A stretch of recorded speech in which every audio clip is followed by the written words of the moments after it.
네, 여러분 안녕하십니까. 오는 일요일 날 한동훈, 이재명 두 사람 만난답니다. 속전속결로 이제 회담이 성사가 됐다. 이렇게 볼 수 있죠. 정책 대결을 하자. 민생 대결을 하자. 말은 참 좋습니다. 어느 정도 될지 지켜봐야 알겠습니다만 사실은 정치판에서는 그보다 더 신경 쓰는 게 있습니다. 한이 회담이라고 해야 될지 이한 회담이라고 해야 될지 이제 이겁니다. 아주 사소해 보이면서도 신경을 긁는 뭐 그런 거죠.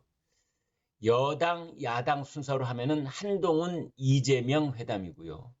그래서 그 양자 회담을 부를 때 여야 순서로 불러서 한동훈 이재명 이렇게 불러야 되는 것 아니냐라는 의견이 있을 수가 있고, 다른 한쪽에서는 의석수가 제일 많은 당부터 불러줘야 되는 것 아니냐. 따라서 더불어민주당 의석수가 훨씬 많으니까 이재명 한동훈 순서로 해야 된다. 저는 여야 순서로 해야 된다고 봅니다. 여야를 신문이 야여라고 부르지 않잖아요. 의석수가 아무리 차이가 나도. 그런 것처럼 대표 역시 여야 순서로 불러야 한다면 한동훈, 이재명. 그래서 양자회담, 회담 이름은 한이회담이다. 이렇게 일단 규정을 하겠습니다. 그래서 민생의 답을 찾자. 뭐 오래간만에 듣는 반가운 목소리입니다만 저는 사뭇 회의적입니다. 양쪽이 이 회담을 갖자면서 내놓은 그 여러 가지 말들 중에 특히 이 민주당 쪽의 얘기를 들어보면은 이 사람들은 회담을 하자는 것인지 아니면 그때 가서 또 다른 깽판을 치자는 것인지 이제 그런 생각이 많이 들기 때문입니다. 어, 그러나 일단 뭐 빨리 만나자. 그래서 만나기로 확정이 됐습니다. 8월 25일 오후 3시 그 사이에 별일이 없다는 말이죠. 오늘이 8월 20일 앞으로 닷새가 남았는데 그 사이에 또 무슨 일이 터져서 또 뭐가 삐뚤어질지는 모르겠습니다만은 아무튼 이제 그런데 또 문제가 있습니다. 한동훈, 이재명 두 사람이 1대1로 단독으로 만날 것이냐, 뭐 비서실장 정도 이렇게 해서 뭐 2대2 정도 1대1 혹은 2대2 만날 것이냐, 아니면 민주당 국민의힘 민주당 할 것 없이 뭐 67명이 쫙 이쪽 테이블 한쪽에서 앉고 또 저쪽에 앉고 이렇게 당대 당으로 만날 것이냐, 한동훈 대 이재명으로 만날 것이냐, 국민의힘 대 민주당으로 만날 것이냐에 따라서 또 거기서 나눠야 될 얘기, 그 나누는 얘기의 수준, 밀도, 깊이 이런 것들이 다 달라질 수 있다. 이제 이렇게 볼 수 있는 겁니다. 그런데 제가 하나 이런 회담이 있다고 했을 때 합의점이 많을 것이냐, 서로 이견을 파악하고 서로 날선 공방만 주고 받을 것이냐, 이 판단을 할 때 지금부터 이걸 그렇게 낙관적으로 보지 못하는 이유가 이해식 민주당 당대표 비서실장이 한 말 때문에 그렇습니다. 뭐라고 했느냐, 어제 기자들을 만난 자리에서 한동훈 대표가 용산 대통령실과 독립적 수평적 당정 관계를 끌고 가느냐에 대한 상당한 의구심이 있지만 그럼에도 불구하고 민생의 어려움이 교착된 전국을 타개하기 위해 이재명 대표가 용단을 내렸다. 회담 하자는 사람의 얘기인지 회담 열리기도 전에 재를 먼저 뿌려놓고 재 뿌리고 초치고 하자는 것인지 매우 의심스럽습니다. 한동훈, 당신이 용산하고 수평적 관계인지 나는 의구심이 있지만, 그러나 민생이 급하니 뭐 우리 이재명 대표님이 용단을 내리셨어. 지금 이런 말투거든요. 이러면 안 되죠. 서로 만나자고 약속 잡고 악수하고 웃고 기자들 앞에 사진 찍고 그럴 사람이 먼저 이렇게 재뿌리고 초치고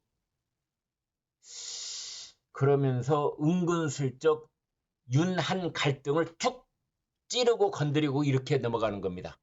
용산과 여의도가, 용산과 여의도 국민의힘 당사가 수평적 관계인지 의구심이 든다. 뭐 그렇지만 뭐 일단 만나고 보자.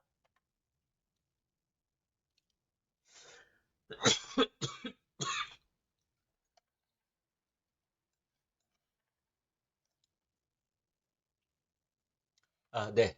기침이 좀 잠깐 나왔습니다. 죄송합니다. 아무튼 이제 한동훈 대표는 약간 중도 쪽으로 이제 신문에서는 좌클릭이라는 말을 쓰는데요. 이재명 대표는 약간 중도 쪽으로 그러니까 약간 우클릭. 결국은 한동훈 이재명 대권 경쟁의 신호탄이다. 이렇게 보는 게 맞을 겁니다. 결국은 여러분 이렇게 보십시오. 2026년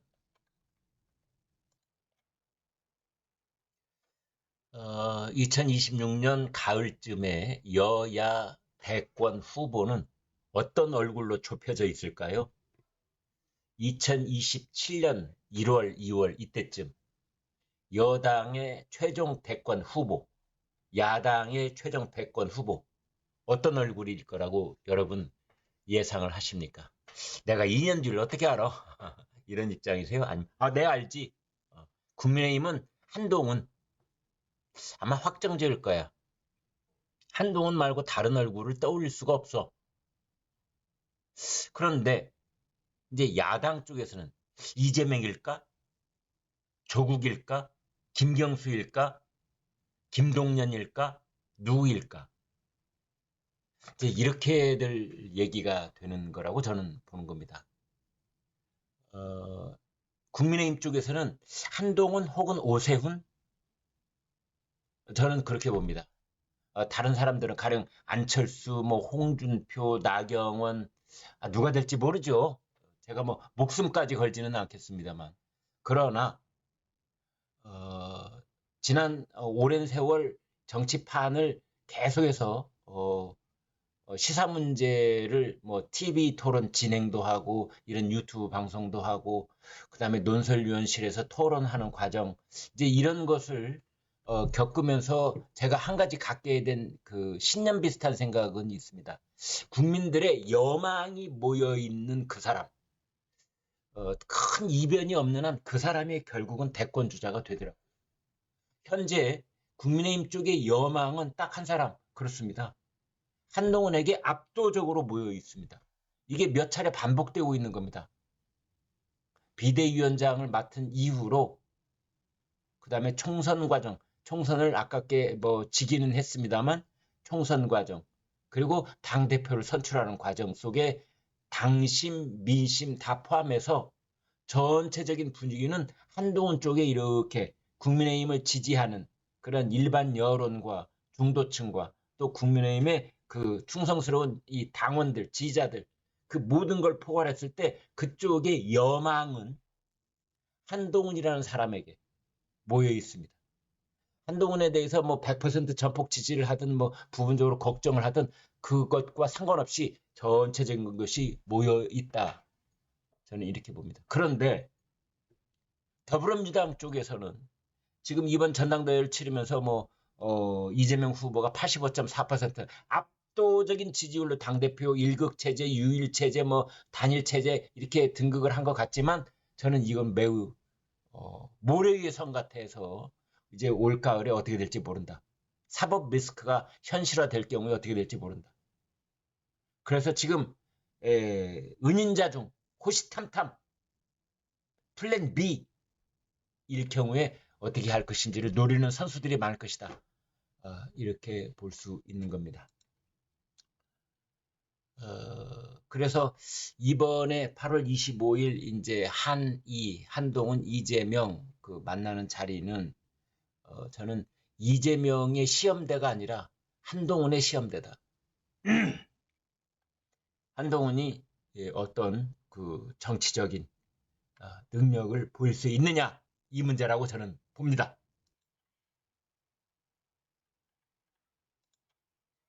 한동훈 대표는 격차를 해소를 한다.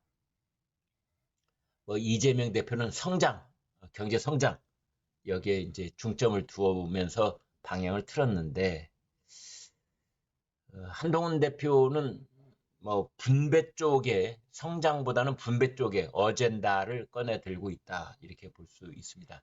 전기료를 지원한다든지 고독사 문제를 해결한다든지 우리 사회의 가장 약자들을 보살피는 이제 그런 쪽의 얘기에 중점을 두고 있고요. 그다음에 이재명 대표는 뭐 상속세 개편을 거론한다든지, 그다음에 최고위원 회의에서도 성장을 강조를 한다든지, 이제 이런 내용을 볼 수 있습니다. 자, 문제는 이제 이재명 대표가 지금 거의 뭐 자신의 존재적 이유를 다 걸고 있다시피 한 이른바 기본사회, 그 당 강령이 이번에 집어넣은 그거의 실천 첫째 항목으로 25만 원 지원법, 그다음에 특검, 그다음에 이제 금투세, 뭐 이런 것들이 당장 한동훈 이재명 회담에서의 가장 뜨거운 쟁점이라고 볼 수가 있겠지요. 거기서 공통분모를 찾을 수 있겠느냐? 가령 25만 원 지원하는 것을 전 국민이라고 하지 말고 선별적으로 지원을 한다. 또 이 상속세, 금융투자소득세, 여기서도 이제 어떤 합의점을 찾을 수 있는 것 아니냐. 지금 이런 얘기가 나오고 있습니다. 이제 문제는 특검인데요. 특검은 지금 이제 민주당에서 김건희 여사 특검법 얘기는 일단 수면 아래로 내려놓고 최상병 특검법인데요. 최상병 특검법을 제3자 추천 최상병 특검법을 국민의힘이 내놔라. 그러면 그것에 대해서 민주당이 조율할 수도 있다. 뭐 이런 식의 접근이 가능할 수도 있다. 뭐 이런 얘기가 나오고 있습니다.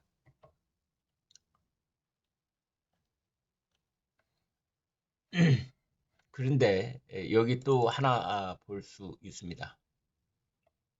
더불어민주당 최고위원 회의에서 그 이재명 대표는 민생에 우선을 둔 이제 긍정적인 얘기를 하고 있는데 거기에 최고위원들의 분위기를 보면 김민석 정부 여당의 폭정과 친일 회귀를 제압하고 집권을 준비하겠다. 전현희 윤석열 김건희 정권의 헌법과 법률 위반 사항을 명백히 밝히겠다. 한준호 언론을 장악하고 역사 보훈 기관 요직에 문제적 인사를 앉히는 것은 국민의 기억을 왜곡하고 은폐하는 것이다. 김병주 김용현 국방부 장관 후보자 지명 철회를 요구하면서 탄핵 정국에 접어들면 박근혜 전 대통령처럼 무너지지 않고 군을 동원해 계엄령을 선포하려는 것 아니냐. 이현주 한동훈 국민의힘 대표는 변죽만 울리지 말고 해병대원 특검법 발의부터 하라. 뭐 이랬는데요. 이재명 대표도 이 자리에서 대통령실에서 배려해야 될 것은 대일본제국 천황이 아니라 대한민국 국민의 마음이다. 뭐 이따위 얘기들을 했습니다. 이것은 지금 여야 양자 회담을 하자는 사람들의 태도라고 저는 보지 않습니다. 따라서 글쎄요, 25일 일요일 날 이제 만나서 어느 정도 얘기가 오갈지는 두고 봐야 알겠습니다만 회의적이다. 매우 회의적이다. 저는 그렇게 보겠습니다. 네, 여러분 구독, 좋아요 부탁드립니다. 대단히 고맙습니다.